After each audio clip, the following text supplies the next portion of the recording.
கேட்டது கிடைக்க நினைத்தது நிறைவேற கண்டிப்பாக ஒவ்வொரு வெள்ளிக்கிழமையும் இந்த மாதிரி மஞ்சள் பிள்ளையார் பிடிச்சு வச்சீங்கன்னா உங்களுடைய வேண்டுதல்கள் கண்டிப்பாக இந்த மஞ்சள் பிள்ளையார் நிறைவேற்றி வைப்பார். இதை நான் ஆல்ரெடி போட்டிருக்கேன். ஆனாலும் இதில் நிறைய பேருக்கு டவுட்ஸ் இருக்குது.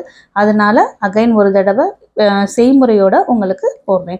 இப்போ வாரம் இந்த மாதிரி மஞ்சள் பிள்ளையார் பிடிச்சிங்கன்னா அடுத்த வாரம் இந்த மஞ்சள் பிள்ளையார் எடுத்து நம்ம பஞ்சபத்திரம் தண்ணி வச்சுருப்போம் இல்லையா, அந்த தண்ணியில் இந்த மஞ்சள் பிள்ளையாரை போட்டு அதை கரைச்சிருங்க.